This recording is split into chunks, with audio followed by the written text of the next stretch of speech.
피고인은 5월 8일 피해자와 전화통화를 한 뒤 5월 9일 새벽 1시경 피해자의 집을 찾아가 거실에 있던 흉기로 피해자를 2차례 찔러 죽이려 하였습니다. 오히려 본 변호인은 기소당해야 할 사람은 피고인을 지속적으로 학대해온 피해자임을 주장하는 바입니다. 피해자의 복부에 난 상처에 대해 설명해 주세요. 보통 8cm 정도 박히려면 의도적으로 힘을 줘서 밀어넣어야 합니다. 저분이 손으로 지혈하고 있었어요. 피고인이 피해자를 지혈했다는 말씀이시죠? 직접 신고 전화도 하고. 네, 그렇다니까요. 사실대로 얘기해주세요. 잘 모른다니까요. 그럴 리가 없다고요. 뭘 그만해 이놈아. 너 살인범 되고 싶어? 자, 제13회 중학생 모의 재판 경연대회 네 번째 팀입니다. 이 팀도 굉장히 열심히 준비를 했을 것 같은데요. 네 번째 팀, 우리 원희중학교를 박수로 맞아주시기 바랍니다. 자, 앞으로 일렬로 서주시고요. 단체 구호 후에 재판 소개와 함께 시작하도록 하겠습니다.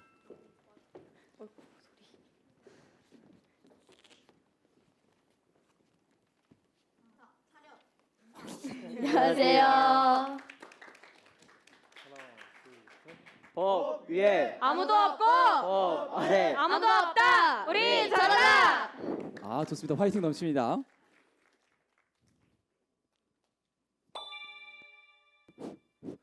네, 그러면 재판 시작하기에 앞서서 사건 개요부터 소개드리고 시작하도록 하겠습니다. 제목은 피로 물든 카데이션이고요. 존속 살인 미수와 중지범에 대한 형사 재판입니다.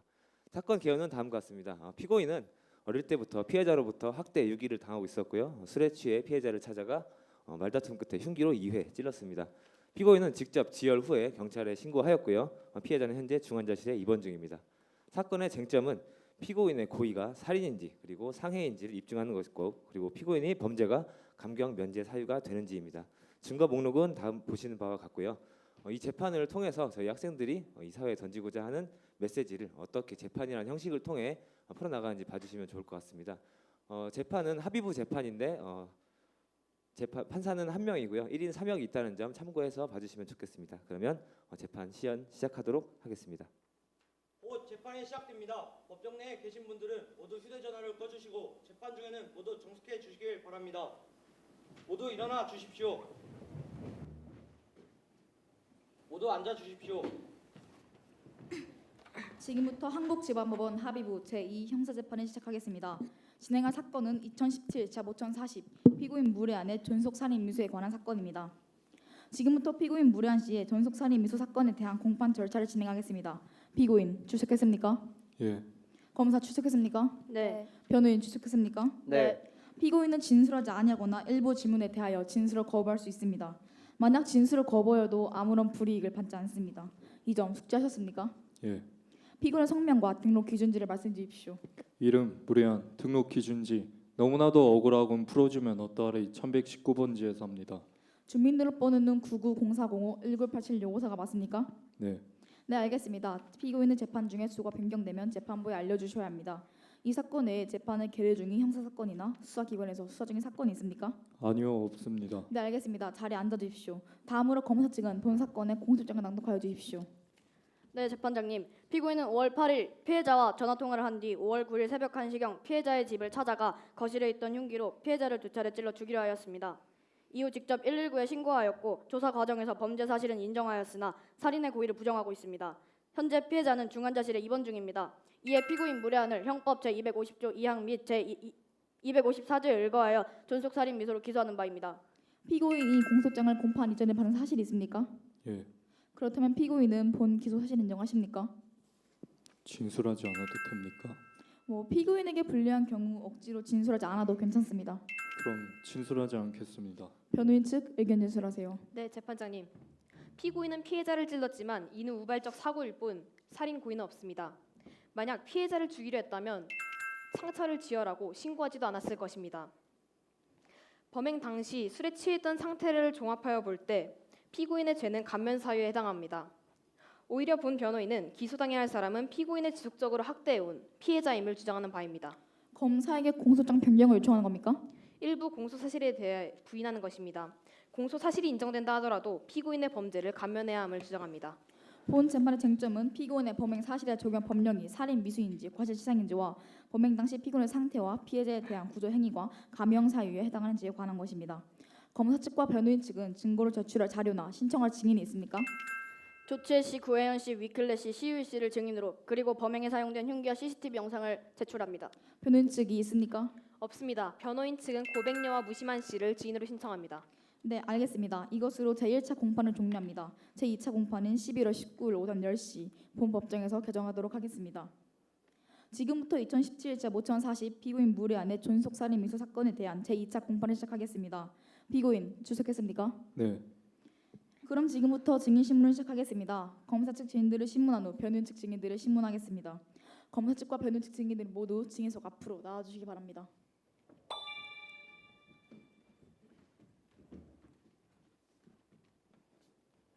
증인들은 기억에 따라 진실만을 말해주십시오. 만일 선서를 한 후 거짓말을 하면 위증죄로 처벌받게 됩니다. 이제 선서하겠습니다. 증인들을 대표하여 조치혜 씨가 대표로 가해 주십시오. 어머 제가요? 네 알겠어요. 선서 양심에 따라 숨김과 보탬이 없이 사실 그대로를 말하고 만일 거짓말이 있으면 위증의 벌을 받을 것을 맹세합니다. 네, 알겠습니다. 그럼 다른 증인들께서는 잠시 퇴정해 주시고 검사는 조치의 증인 신문을 시작해 주십시오. 검사 신문하세요. 네, 재판장님. 증인은 사건 현장을 처음으로 목격하였죠. 당시 현장에서 목격한 것을 말해주세요. 제가 현장에 도착해 보니 피를 흘리고 쓰러진 피해자 옆에 저기 저 피고인이 앉아 있었어요. 당시 피해자의 상태는요? 어느 정도 지혈은 되어 있어 다행히 목숨은 건졌지만 쇼크 상태였어요. 목숨은 건졌다. 그렇게 치명적인 상처를 입었다는 말인가요? 네, 피를 어찌나 많이 흘리던지 이러다 죽는 게 아닌가 싶었다니까요. 혹시 상처가 난 부위를 기억하십니까? 네, 오른쪽 복부와 왼쪽 등이요. 네, 알겠습니다. 현장에 도착했을 당시 피고인의 상태는 어떠했나요? 저분도 온통 피투성이었어요. 혼자 앉아서 중얼거리고 있었어요. 피고인도 어딘가 상처를 입었다는 말인가요? 아니요, 상처는 없었어요. 그렇군요. 혹시 사건 현장에서 달리 특별한 점은 없었나요? 네, 없었어요. 그렇다면 피고인은 왜 피투성이가 되어 있었을까요? 그것까진 저도 잘 모르겠지만 피해자의 피가 뿜어져 나올 때 정면에 서 있었기 때문이 아닐까요? 알겠습니다. 이상입니다. 변호인 반대 신문하십시오. 네, 증인 피해자를 응급조치하셨다고요? 네, 맞습니다. 앞서 피해자의 상태가 이러다가 죽는 것이 아닌가 싶을 정도로 위독하다고 했습니다. 그런데 다행히 지혈은 되어 있어서 목숨은 건졌다고 했죠? 네, 제가 그랬죠? 뭐가 잘못됐나요? 아니요. 증인의 진술에 따르면 피고인의 손목, 가슴 등에 튄 핏자국은 피해자의 상처를 지혈하면서 묻은 것일 수도 있지 않나요? 아, 맞아요. 저분이 손으로 지혈하고 있었어요. 피고인이 피해자를 지혈했다는 말씀이시죠?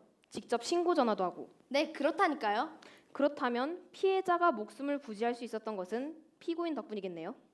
그렇다고 볼 수 있죠. 알겠습니다. 이상입니다. 증인은 들어가서 좋습니다. 다음으로 구혜연 증인 신문하겠습니다. 증인은 증인석으로 나와주시기 바랍니다. 검사 증인 신문하세요. 증인의 신분과 직업을 말씀해 주시기 바랍니다. 네, 저는 법의학자로 주로 부검을 통해 범죄 수사에 도움이 되는 일을 하고 있습니다. 증인, 피해자의 상처에 대해 이야기해 주시겠습니까? 네, 상처는 두 군데로 복부 쪽에 8cm 정도 깊이로 난 상처가 하나 있고 등 쪽에 15cm 가량 세로 난 상처가 하나 있습니다. 상처의 원인은 무엇이죠? 날카롭고 뾰족한 뭔가에 찔린 듯합니다. 이것은 현장에서 발견된 물건입니다. 상처의 원인과 일치합니까? 네, 맞습니다. 피해자의 집에서 발견된 과도입니다. 혈흔 감정 결과 피해자의 몸에 난 상처와 일치하였습니다. 흉기에서 검출된 지문은 누구의 것이죠? 피고인과 피해자의 지문이 검출되었습니다. 그렇다면 피고인이 이 흉기로 피해자를 찔렀다는 것인가요? 피해자의 복부에 난 상처에 대해 설명해 주세요. 보통 8cm 정도 박히려면 의도적으로 힘을 줘서 밀어넣어야 합니다. 의도적으로요? 실수로 박힐 가능성은 없나요? 이 근육이라는 게 외부에서 무언가가 훅 하고 들어오면 수축을 하거든요. 그런데 8cm나 박혔다는 것은 수축된 근육을 밀고 들어왔다는 것이겠죠. 실수로 박히는 일은 드물다고 봅니다. 이 정도 상처면 죽을 수도 있나요? 출혈이 심하면 죽을 수도 있죠. 네, 알겠습니다. 등 쪽의 상처에 대해서도 피고인은 우발적으로 휘두르다 난 상처라고 하였습니다. 이 상처가 우발적으로 발생할 수 있는 상처인가요? 그렇게 보기는 어렵지 않을까요? 마주선 상태에서 마구 휘둘러도 이런 각도가 나오기는 어렵다고 생각합니다. 그렇다면 피고인이 등 뒤에서 고의로 찔렀다고 봐도 무방하겠죠? 이겼습니다. 지금 검사는 증인에게 의견을 묻고 있습니다. 네, 인정합니다. 검사는 의견을 묻는 질문을 자제하세요. 네, 다시 묻겠습니다. 증인, 피해자의 등에 난 상처는 적어도 우발적으로 발생한 것은 아니라는 것이죠? 네, 그렇습니다. 등에 난 상처는 심한가요? 조금만 비껴 나갔더라면 바로 즉사했을 겁니다. 이상입니다. 변호인 측 반대 신문하세요. 네. 증인, 피해자의 상처가 우발적으로 난 상처가 아니란 이유가 상처의 모양과 깊이 때문이라셨죠? 네, 그렇습니다. 그것으로 살인 고의를 확신할 수 있습니까? 그것은 알지 못합니다. 다만 피해자의 상처가 적어도 우발적으로 발생한 가능성은 매우 낮다는 점입니다. 흉기에서 피고인의 지문이 발견되었다고 했는데요. 누군가가 피해자를 찌르고 피고인의 지문을 묻혀두었을 가능성도 있지 지나친 않습니까? 억측입니다. 그것은 제가 판단하기 어려운 문제입니다. 지문만으로 고의를 판단할 수 없다는 주장입니다. 이상입니다. 증인은 돌아가셔도 좋습니다. 다음으로 고백 여증인 신문하겠습니다. 증인은 증인석에 나와주시기 바랍니다. 변호인 측 증인 신문하세요. 증인이 아는 피고인은 어떤 사람인가요? 레한이요? 완전 참 멋있는 아이예요. 부모님께도 예의 바르고 사이도 좋고. 증인, 피고인과 아주 잘 아는 사이인가 봅니다. 네, 그렇죠. 좋습니다. 증인이 피고인과 잘 아는 사이라는 건 알겠습니다. 그런데 증인, 피고인과 피해자 관계는 어떻게 알고 있죠? 꼬박꼬박 안부 문자 보내는 것도 몇 번 받고 기념일 선물 사러 가는데 저도 몇 번 따라가서 골라주곤 했어요. 그런 피고인이 자신의 어머니를 살해하려고 했다니 이해가 가십니까? 그럴 리가요. 믿을 수 없어요.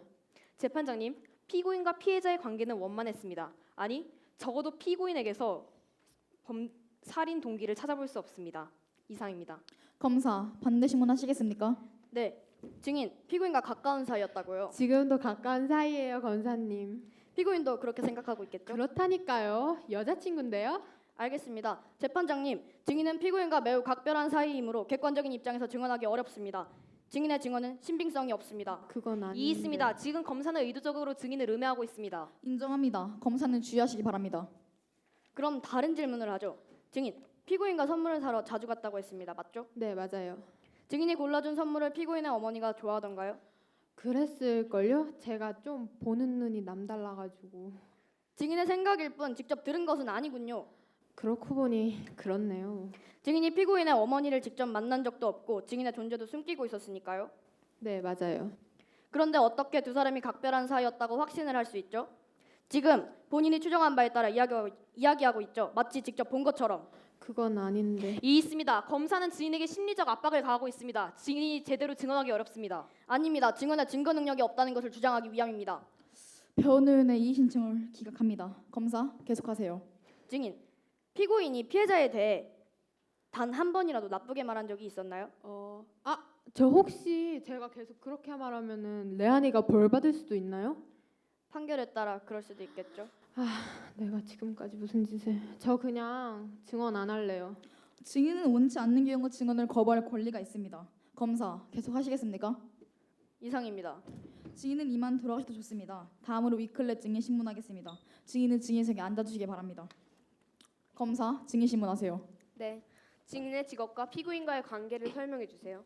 저는 심리치료사고요. 무리한 씨의 치료를 담당한 주치의예요. 치료요? 피고인에게 무슨 심리적인 문제가 있었나요? 모든 사람이 심리적인 문제를 가지고 있죠. 피고인에게는 어떤 문제가 있었죠? 피고인은 착한 아이 콤플렉스로 진단할 수 있었습니다. 구체적으로 말씀해 주시겠습니까? 말 그대로 어른이 되어서도 다른 사람에게 착한 사람으로 남기 위해 지나치게 노력하는 것인데요. 자기 감정을 표현하지 못하고 인정받고 싶어서 연기하고 가끔씩 우울증을 경험하기도 해요. 그런 증상의 원인은 무엇이죠? 정신분석학에서는 어린 시절 주 양육자로부터 버림받을까봐 두려워하는 유기공포, 그러니까 fear of abandonment가 심한 환경에서 살아남으려는 일종의 방어 기제죠. 유기공포요? 일종의 학대와 같은? Yeah, that's right. 어릴 때 많이 혼나거나 버려질까 두려운 아이들이 부모님 앞에서 불안해하면서 착한 아이를 연기하는 것이죠. 피고인에게 유기공포나 학대 경험이 있다는 말씀인가요? 검사 결과는 그렇게 나오네요. 이 그림을 봐주십시오. 그림에 대해 설명해 주시겠습니까? 그림을 보면은 아빠와 엄마는 매우 붙어 있고 자신은 멀리 떨어져 있는 걸로 봐서 소외감을 매우 많이 느꼈다는 걸 알 수 있고요. 자신의 모습에 비해 엄마가 매우 큰 걸 봐서 엄마가 자신에게 매우 압도적인 존재였다는 점을 알 수 있습니다. 네, 알겠습니다. 재판장님, 피고인의 그림을 봐주십시오. 피고인의 이 그림에서는 피고인이 심리적인 공포와 불안감을 안고 살아왔음을 알 수 있습니다. 즉, 피고인은 어머니의 학대로 인해 착한 아들로 연기하며 살아온 것입니다. 이것은 살인 동기와 관련이 있습니다. 이상입니다. 변호인 반대 신문하세요. 네. 증인, 미술 심리치료만으로 정확히 심리 상태를 진단할 수 있습니까?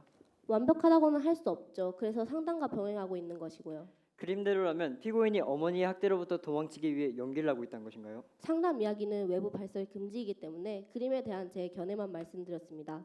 즉 어머니가 위협적인 존재이고 착한 아이 컴플렉스가 있다는 것이 그 자체로 살인 동기와 관련이 있다고 보기엔 어렵지 않을까요? 그것은 저보다 판사님, 검사님이 더 잘 아실 거라고 생각합니다. 피고인은 더 이상 치료를 받지 않고 있습니다. 완치되었다는 것인가요? 100% 완치는 없습니다. 처음보다는 좋아졌습니다. 이상입니다. 증인은 돌아오셔도 좋습니다. 다음으로 CEU 증인 신문하겠습니다. 증인은 증인석에 앉아주시기 바랍니다. 검사, 증인 신문하세요. 증인은 피고인이 사는 아파트 단지 앞 편의점에서 아르바이트를 하고 있죠. 네, 학비를 벌어야 돼서 증인 떨지 말고 천천히 대답해도 됩니다. 늦은 밤까지 일하느라 힘들긴 하지만 월급날 기다리면서 버티고 있어요. 편의점 시급이 낮아도 밤에는 한가해서 공부할 시간도 있고 꽤 할만하거든요. 아, 그렇게까지 자세하게 얘기해 주실 필요는 없습니다. 어머, 제가 긴장하면 말이 많아져서요. 사건 당일인 5월 9일에도 피고인을 목격했나요? 네, 기억나요. 확실한가요? 어떻게 기억하시죠? 그날이 어버이날이었잖아요. 매장에 늘어놓은 꽃들을 정리하려고 하는데 치우지 말라고 하나만 챙겨달라고 하셨어요. 그리고 그때 술 냄새가 조금 많이 나서 피고인이 다녀간 시간 전후로 수상한 손님은 없었나요? 없었어요. CCTV도 확인해 보셨잖아요. 재판장님, CCTV 영상을 봐주십시오. 피해자의 아파트에 출입 가능한 입구는 단 하나뿐입니다. 피고인이 편의점에서 나와 출입구로 들어가고 119 대원이 도착하기까지 출입한 사람은 단 한 명도 없습니다. 범행 시각은 피고인이 출입한 시간 직후인데 피고인이 살인을 목적으로 찾아가서 곧바로 실행에 옮긴 것으로 볼 수 있습니다. 이상입니다. 변호인 번대 신문하십시오. 피고인 이외에 다른 사람이 출입한 적은 없다고 했죠? 네, 그럴 거예요. 증인, 피고인이 수상한 행동을 하던가요? 술 냄새가 많이 나고 물건을 안 사고 한참 서성이는 게 조금 수상하기는 했어요. 증인은 평소 물건을 사가는 손님들을 자주 관찰하나 봅니다. 밤늦게 혼자 일하면 무서울 때가 많잖아요. 특히 술 취한 손님들이 오시면 이런저런 상상을 하다가 가슴 졸인 적이 많은데 그 시간에 그런데 성인이 술을 마시고 편의점에서 물건을 살 수도 있지 않나요? 지극히 자연스러운 일인데 어버이날에 술을 마시고 꽃을 사갔다고 해서 수상하다고 보기에는 증인의 상상력이 조금 지나친 것이 아닙니까? 네? 이 있습니다. 피고인의 행동이 수상하다는 점은 증인의 주관적인 생각일 뿐이란 것입니다. 살인을 결심한 사람으로 보긴 어렵습니다. 또한 CCTV 영상은 피고인이 편의점을 나와 구급대원이 도착하기까지의 시간만 부분적으로 보여주고 있습니다. 이상입니다. 증인은 돌아가셔도 좋습니다. 다음으로 무심한 증인 신문하겠습니다. 증인 신문에 앞서 피고인과 친족 관계에 있는 증인은 증인 선서를 거부할 수 있습니다. 증인 선서 하시겠습니까? 그래도 됩니까? 그러면 하지 않겠습니다. 검사, 증인 신문하세요. 증인은 13년 전 이혼하고 피해자와 재혼한 것으로 알고 있는데요. 전부인과는 어쩌다 헤어졌죠? 이 있습니다. 재판과 관계없는 질문입니다.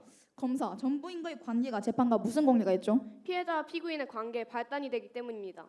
네, 그렇다면 계속 신문하세요. 변호인의 이 일을 기각합니다. 다시 묻겠습니다. 증인, 피해자인 김계모 씨와는 언제 어떻게 처음 만났죠? 대략 14년 전쯤 제가 해외 출장을 다녀올 때 우연히 만나게 되었습니다. 전부인과 살 때군요. 즉 증인의 불륜이 이혼의 원인이라는 것입니까? 예? 불륜은 아니고요. 사랑이었습니다. 불륜인지 사랑인지 묻고 있는 것이 아닙니다. 네, 죄송합니다. 이혼 후 양육권은 증인이 가져왔습니다. 재혼 후 아들은 친어머니를 자주 만났습니까? 자주는 못 만났습니다. 피고인은 친어머니를 많이 그리워했겠군요. 새어머니는 잘 따르던가요? 애가 낯을 많이 가려서 그런지 나쁘진 않았어요. 피고인과 피해자의 관계를 전혀 인지하지 못했나요? 무슨 관계요? 피해자가 피고인을 학대하고 있었다는 사실 말입니다. 학대요? 아마 아닐 겁니다. 피고인의 진술에 따르면 어렸을 때부터 친엄마가 보고 싶다는 소리를 하거나 기대에 못 미치면 속옷 차림으로 베란다에 몇 시간 동안 갇혀 있거나 몸에 멍이 나도록 맞았습니다. 이를 목격한 주민들도 상당하고요. 근데 이를 몰랐다는 것입니까? 아닙니다, 권사님. 둘이 얼마나 사이가 좋았는데요. 증인은 정말 자식에게 관심이 없군요. 오죽했으면 피고인이 집 앞에 원룸을 얻어서 아르바이트로 생계를 유지했겠습니까? 그건 몰랐습니다. 피고인은 경제적으로 도움을 요청하러 찾아갔지만 이를 못마땅해 하는 계모와 말다툼 끝에 피해자를 죽이려 했습니다. 이것이 살인 동기고요. 이상입니다. 변호인 반대 신문하시겠습니까? 네. 증인, 피고인의 학대 사실을 전혀 몰랐다고요? 네, 죄송합니다. 주민들도 목격했는데요. 피고인만 모르고 있다는 것이 의문입니다. 네? 그게 잘못인가요? 아니요. 증인의 증언이 앞뒤가 안 맞아서요. 증인은 아들과 사소한 이야기도 주고받는 사이라는데 주위 사람들도 다 아는 사실을 증인만 모르고 있다는 것이 이해가 안 됩니다. 그건 저도 잘. 그러면 피고인이 아르바이트로 생계를 유지하고 있는 사실은요? 그것도 증인은 의도적으로 학대 사실을 감추고 있습니다. 학대 사실이 살인 동기로 이어질 수도 있으니까요. 하지만 학대 자체가 살인 동기가 되지 않습니다. 사실대로 얘기해주세요. 전 잘 모른다니까요. 그럴 리가 없다고요. 이제 그만하세요. 다 알고 계셨잖아요. 뭘 그만해 이놈아. 너 살인범 되고 싶어? 증인 지금 의도적으로 위증하겠단 말씀인가요? 증인 서서도 안 했는데 무슨 위증이야? 증인 법정에서 손하는 피면 감치할 수 있습니다. 주의하세요. 아니 재판장님, 제가 틀린 말 했습니까? 내 부모가 내 자식 살인범 만드는데 증언한 말입니까? 얘는 살인하는 놈이 아니라고요. 제 실수로 아니 다른 사람이 누명을 씌운 거라고요. 더는 증언 못하겠습니다. 재판장님, 학대 사실은 분명합니다. 그러나 그 자체가 살인 동기라고 보기에는 합리적 의심이 없을 정도로 충분하지 못합니다. 이상합니다. 검사, 학대 사실과 살인 동기의 관련성을 입증할 만한 다른 증거가 있습니까? 네, 피해자 김계모를 증인으로 신청합니다. 피해자는 현재 입원 중이지 않습니까? 의식이 회복되어 안정을 취하면 증언할 수 있다고 네, 합니다. 알겠습니다. 변호인이 있습니까? 없습니다. 알겠습니다. 증인 신청 받아들이겠습니다. 그럼 2차 공판을 마치도록 하겠습니다. 3차 공판은 4월 16일 오전 10시 본 법정에서 개정하도록 하겠습니다. 증인은 피고인과 대면하지 않을 수 있다는 사실을 사전에 들었습니까? 네. 또한 증인은 증인서를 거부할 수 있습니다. 증인서서 후에는 위증할 경우 위증죄로 처벌받을 수 있습니다. 증인서서 하시겠습니까? 네, 선서하겠습니다. 검사, 증인 신문하세요. 네, 증인 당시 상황을 알려주세요. 어버이날에 문자 한 통도 없길래 내심 서운했는데 제일 처음 전화 와서 한다는 소리가 돈 달라는 거였어요. 그래서 잔소리 좀 하려는데 끊어버리더니 새벽 1시쯤에 술에 취해서 찾아왔어요. 그래서 불손하게 뭐 하는 짓이냐 훈계 좀 하려는데 탁장에 놓인 과도를 힐끔힐끔 쳐다보더니 주먹을 불끈 쥐더라고요. 무서웠어요. 그래서 저리 가라고 밀치려는데 번쩍해서 눈을 떠보니 병원이더군요. 증인은 피고인의 생계가 어려웠는데도 모른 척을 했습니다. 즉 피고인을 유기했다는 것이죠. 증인은 피고인을 학대한 사실이 있습니까? 학대요? 어이가 없어 진짜. 그게 학대면 대한민국 부모들은 전부 범죄자게요? 피고인은 심리치료까지 받고 있었습니다. 그건 잘 모르겠고 어쨌든 저를 죽이려고 했다니까요? 이상입니다. 변호인 반대심 하십시오. 증인 피고인이 무척 예의 바른 아들이라고 하던데요. 네? 처음에는 저랑 말도 안 했어요. 제가 얼마나 노력했는데 매일 친엄마에게로 울고 저를 얼마나 무시했는데요. 속상하셨겠군요. 그럴 때마다 어떻게 하셨습니까? 처음에는 어르고 달랬는데 자꾸 받아주면 버릇 나빠질까 봐 단호하게 대했죠. 조금은 나아지는 것 같더라고요. 그래서 속옷 차림으로 베란다에 가둬두고 몸에 멍이 나도록 체벌을 했습니까? 애가 말을 안 듣는데 어떡해요? 증인, 아무리 보호자라 해도 증인이 한 행동은 학대입니다. 학대요? 그건 학대가 아니라 교육이라고요. 제가 그렇게 안 했으면 지금 저 애가 남들 부러워하는 대학교에 가서 반듯하게 잘 살 수 있었을 것 같아요? 애가 잘못을 하면 매를 들어서 벌을 증인! 줘서라도 아직도 모르겠습니까? 고쳐야죠. 그게 바로 학대고 가정폭력입니다. 저기 있는 피고인에게 필요했던 것은 모진 훈육이 아니라 어머니의 관심, 따뜻한 사랑입니다. 변호사님, 진짜 저한테 왜 이러세요? 제가 피해자라고요. 재판장님, 본 재판의 진상은 피고인이 아동학대와 가정폭력의 피해자라는 것입니다. 피고인은 피해자를 살해할 목적으로 찾아가지 않았습니다. 겁을 먹고 오해에 생긴 사고입니다. 오히려 피해자 김계모를 존속학대로 고발해야 합니다. 이상입니다. 피해자 김계모의 존속학대에 관한 재판은 별도의 공소장 접수 후에 진행하겠습니다. 본 재판에서는 피고인의 범죄 사실에 대하여 다루도록 하겠습니다. 재판장님, 피고인의 공소사실 및 정상에 관한 입증이 필요합니다. 피고인 신문 요청합니다. 네, 알겠습니다. 피고인은 증인석에 앉아주시고 검사, 신문을 시작하십시오. 피고인, 어머니의 말이 모두 사실입니까? 어머니에게 많이 혼났죠? 어떻게 혼이 났죠? 아버지랑 같이 있을 때는 자상하셨는데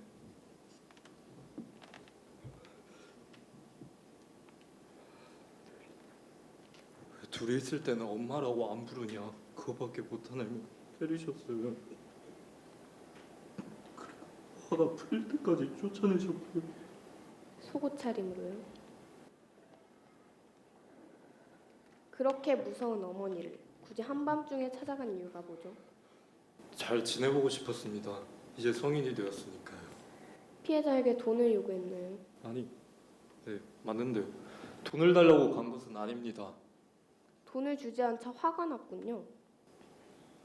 그래서 찔렀죠. 대답하지 않는다면 인정하는 것으로 보아도 되겠죠. 이 있습니다. 검사는 진술 거부권을 악용하여 유도 신문을 하고 있습니다. 인정합니다. 검사는 유도신문 자제하세요. 네, 제가 그런 거 맞습니다. 범죄 사실을 자백하는 건가요? 아니요, 제가 그런 건 맞는데 인사만 하고 나오려는데 또 베란다에 나가 있어. 아 진짜. 제발 그 말은 하지 말아주세요, 제발. 피고인 괜찮습니까? 자리에 앉아주세요, 피고인. 그래서 죽이고 싶었어요? 아니요, 그냥 이성을 잃어서 마침 칼이 보이니까 자꾸 이럴 거면 같이 죽을 거라고 위험만 했어요. 그런데 저한테 다가오시니까 무서워서. 이상입니다. 변호인 반대 신문하십시오. 무례한 씨, 그동안 많이 힘들었죠? 어쩌다가 이렇게 된 거지. 용기 낸 것은 무례한 씨인데 마시지도 못한 술을 마시고 어머니의 모진 언행을 지켜보면서 어떤 기분이 들었습니까? 빨리 자리를 피하고 싶었습니다.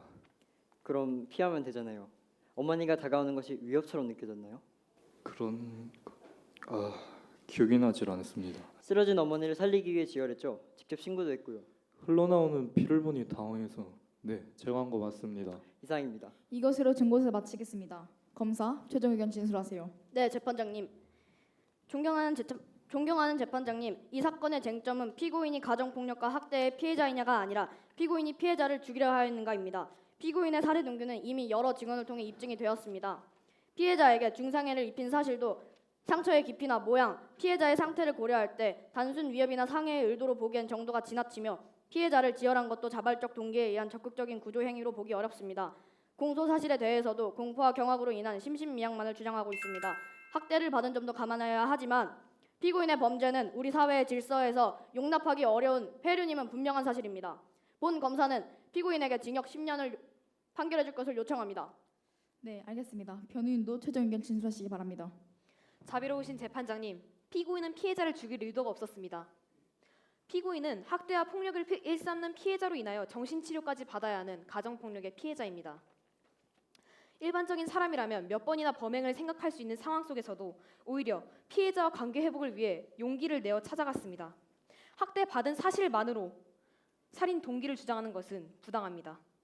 사건 당일 또다시 학대 경험을 떠올리는 상황에 처해 사리 분별이 어려운 상황이었습니다. 피고인의 적절한 조치로 피해자가 목숨을 구할 수 있었고 피고인은 스스로를 자책하며 깊이 반성하고 있습니다.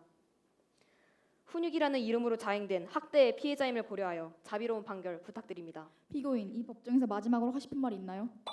존경하는 재판장님, 제가 어쩌다가 이런 짓을 저지르게 됐는지 저도 이해할 수 없습니다. 정말 죄송합니다.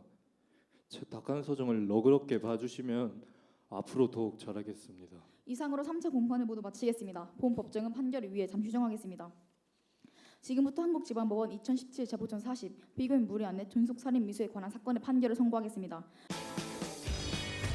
대답하지 않는다면 인정하는 것으로 보아도 되겠죠. 악플을 달았던 옹그레 씨는 이 재판과 직접적인 관계가 없지 않습니까? 피고인에게 징역 36개월 선고합니다.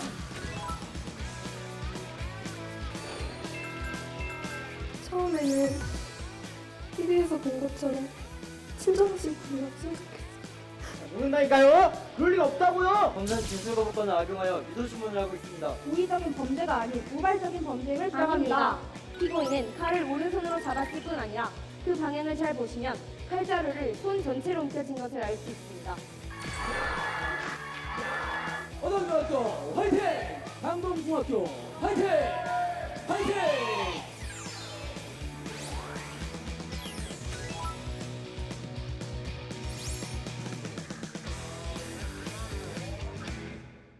피고인은 자리에서 일어주시길 바랍니다. 먼저 판결 이유를 말씀드리겠습니다.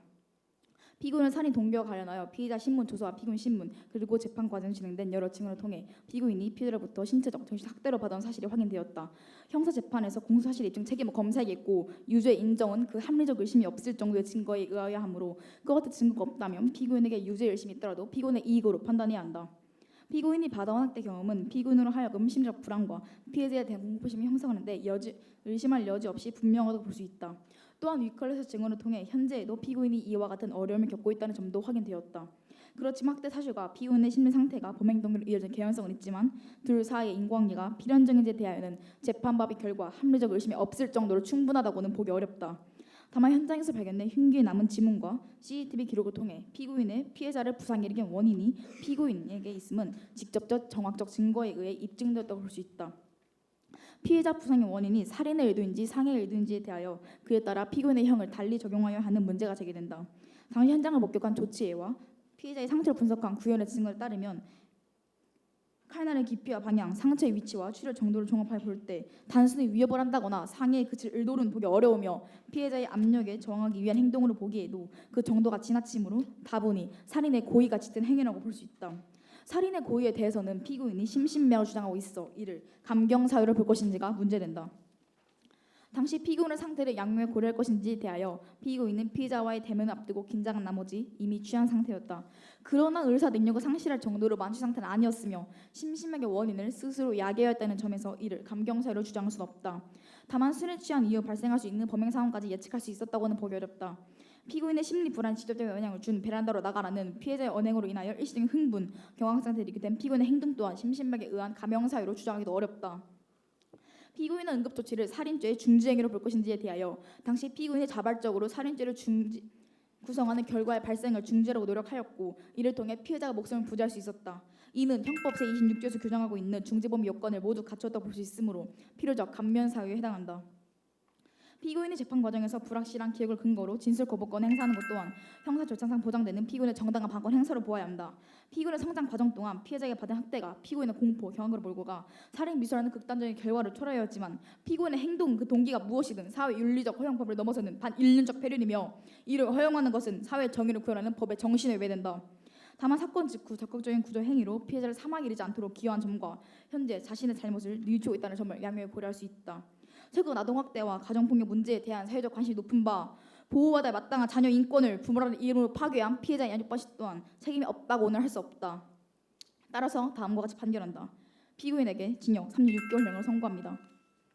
본 법정의 판결을 불복하는 경우 피고인은 오늘을 제외한 7일 이내에 이 법원에 항청 제출할 수 있으며 판결문은 피고인이 신청한 경우 송달합니다. 피고인 이해하셨습니까?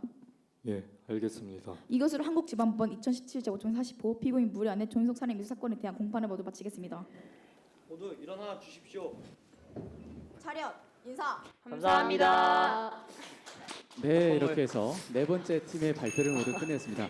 참 다양한 색을 맛볼 수 있었던 재판이었구나라는 생각이 좀 많이 들었는데요. 질의응답 시간 좀 가져보도록 하겠습니다. 말씀해 주시면 되겠습니다. 네, 정말 재미있게 잘 봤습니다. 피고인에 대해서는 깜짝깜짝 놀라기도 할 정도로 연기가 실감 났었는데요. 우선 주제가 굉장히 스탠다드하면서도 특이하다는 생각이 들었거든요. 네. 이제 뭐 살인죄 같은 건 일반적으로 쉽게 생각할 수 있는 범죄인데 존속 사례를 넣고 특히 미수범 문제를 다뤘다는 점이 굉장히 놀라운데 왜 이런 주제를 선택했는지 좀 물어봐도 될까요? 그냥 여기는 동기에는 그냥 창작이라고만 적혀 있더라고요. 제가 말씀드려도 될까요? 네, 저희가 처음에 이 모의 재판대를 나가려고 모였어요. 다 같이. 근데 이렇게 아이디어를 짜다 보니까 요즘에 어린이집 사건도 그렇고 막 어머니가 아이를 때려 아이가 살해했다 이런 내용이 많잖아요. 그래서 저희가 이렇게 딱 했을 때 이런 가정 폭력에 대한 관심을 갖자 이런 것도 있었고 살인 미수를 넣은 것은 이 피고인이 저희가 중지범에 대한 요건을 넣고 한번 이 요소로 이 재판에 풀어 넣어보고 싶었어요. 저희가 재판을 준비하면서 많은 영상을 봤거든요. 재판 영상을. 그래서 뭔가 중지범이라는 게 있더라고요. 근데 저희가 처음 들어본 것이라서 이 재판에 요소로 풀어 넣고 싶어서 중지범을 넣기 위해 살인 미수라는 것을 쓰게 되었습니다. 뭐 시의적절한 그런 가정폭력 문제까지 다 연결해서 주제를 잘 잡으신 것 같고요. 다만 이제 한 가지 말씀드리고 싶은 건 지금 이제 재판부에서도 말씀을 하셨는데 네. 중지범이 굉장히 좋은 쟁점이 되었기 때문에 그 부분을 좀 더 쟁점화시켜서 다루면 어땠을까라는 생각이 드는데 아무래도 살인고의를 다루다 보니까 그 부분에 네. 대해서는 각자의 입장만 밝히고 뭐 신문의 기회 같은 걸 통해서 쟁점화된 게 조금 적어서 쟁점을 잘 선택한 것에 비해서 약간 안타깝다는 말씀을 드리고 싶었습니다. 수고 많이 하셨습니다. 네, 감사합니다. 예. 중간중간 막 유머도 있고 해서 점심시간 이후에 할 수 있는 아주 최선의 그런 것이 아니었을까 싶습니다. 아주 많이 재밌게 봤고요. 네. 네, 감사합니다. 잘 봤습니다. 감사합니다. 한편의 드라마를 보는 것 같았어요. 일단 이 사건 현장을 직접 본 사람은 없는 거죠. 이 이야기 내에서. 네, 네네네. 없어요. 목격자가. 예, 그래서 부득이하게 정황 증거로만 좀 판단을 해야 될 것 같은데 네. 여기서 증인 신문한 그 조치에 네. 이분은 어떤 관계로 신문한 건가요? 그러니까 사건 현장을 최초로 본 그냥 그런 뭐 이웃집 사람이라거나 이런 설정은 혹시 있나요? 이게 저희가 제가 답변해도 될까요? 예, 예. 네. 저희가 이 조치 예싱에 넣은 이유가 중지범을 저희가 다뤘는데 중지를 할 때 사건의 발생을 중지하려고 노력을 해야 되잖아요. 자발적으로. 그러니까 근데 저희가 피고인이 눌렀다 이것보다는 다른 증인이 와서 지혈하고 있었어요. 이렇게 하는 게 좀 더 신빙성이 있지 않을까 생각해서 넣게 되었습니다. 처음 본 사람. 예, 중지범을 넣기 위해서 이제 조치혜 씨를 이제 등장을 시킨 거죠. 네, 요소로 예. 이렇게 넣었습니다. 제가 봤을 때 지금 아무도 본 사람이 없잖아요. 사건 현장을. 네. 그래서 증거를 모아야 되는데 옆집 사람을 좀 증인으로 채택했으면 어땠을까 좀 그런 생각이 들어요. 저희 맞아요. 예, 지금 보니까 뭐 약간의 시비가 있었던 것 같아요. 뭐 베란다로 나가 있어라든지 아니면 뭐 교육을 시켰다 뭐 이런 좀 소리가 있었을 것 같은데 그런 소리를 옆집에서는 새벽 1시니까 좀 들었을 수도 있지 않을까 싶거든요. 자는 시간이니까. 네. 그래서 증인으로 그 옆집 사람이라든가 이웃집 사람들을 좀 넣었으면 어땠을까 하는 아쉬움은 좀 있습니다. 잘 봤습니다. 네, 감사합니다. 자, 그러면 이렇게 해서 네 번째 팀 모두 발표를 끝내도록 하고요. 이제 인사로 들어가도록 할까요? 네. 우리 판사 친구 그 말투가 살짝 전도연 씨 느낌이 나가지고 들으면서 전도연 말투인데 이런 생각을 했는데 우리 각각 친구들이 에너지가 다 넘쳐서 너무 좋았습니다. 자, 앞쪽으로서 나올까요? 네. 감사합니다. 네, 수고하셨습니다. 자, 이렇게 해서 네 번째 팀까지 발표를 모두 마치고요. 자, 이어서 다섯 번째 마지막 팀 진행하도록 하겠습니다. 이렇게 피고인을 둘러싼 가족 3명이 연이어 독극물 중독에 의하여 사망하였거나 또는 사망할 뻔하였습니다. 암 말기라 자기는 희망이 없다고 무슨 일이 일어나더라도 자기 가족을 잘 부탁한다고 또 자기 자신을 잊지 말아달라는 말을 한 적이 있었습니다. 사망보험금으로 얼마나 받았나요? 007씨가 사망하였을 때는 2억 원, 나나사 씨가 사망하였을 때는 3억 원을 추가로 받았습니다. 입원 치료 과정에 병으로 입맛이 없긴 하였겠지만 식사를 거부하거나 거르는 경우도 많았습니다. 제가 사랑하는 남편을 독살하였다는 등 억울한 누명을 쓰고 있습니다. 나뭇가지로 김밥을 먹었는데 갑자기 토하고 쓰러져서 119에 실려갔습니다.